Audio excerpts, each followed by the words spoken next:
Dans un monde où le diable se cache souvent dans les détails, Nefarious tente une approche audacieuse. Et si le mal ne venait pas d'un démon à cornes, mais d'une conversation en tête-à-tête? L'idée est séduisante sur le papier, mais encore faut-il la porter avec finesse. Dès les premières minutes, le film pose ses pions.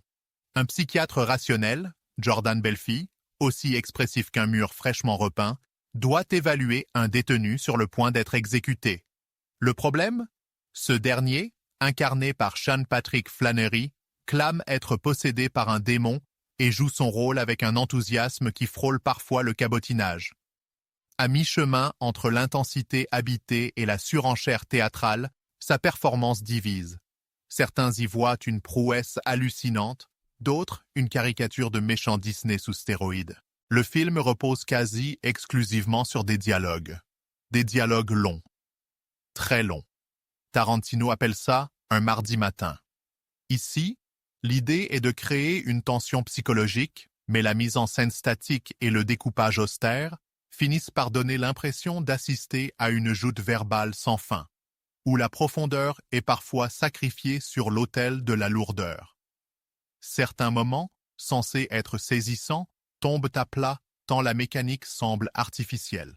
La photographie minimaliste accentue cette impression.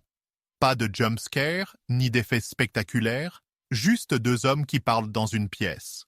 Un choix osé, certes, mais qui manque parfois d'impact visuel pour soutenir le propos. On aurait pu espérer un peu plus d'audace dans la mise en scène, mais le film préfère se reposer sur son script, au risque de perdre une partie de son public en route. Quant à la réflexion proposée, elle est là, bien présente, mais elle manque de nuances.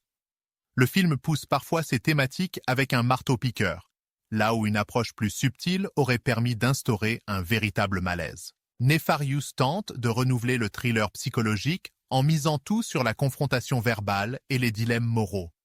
Certains y verront une réflexion audacieuse sur le bien et le mal, d'autres un exercice de style un brin bavard qui se prend trop au sérieux. Une chose est sûre, si vous cherchez du grand spectacle, passez votre chemin. Ici, l'horreur se murmure plus qu'elle ne se montre, avec une insistance qui frôle parfois la prêche déguisée.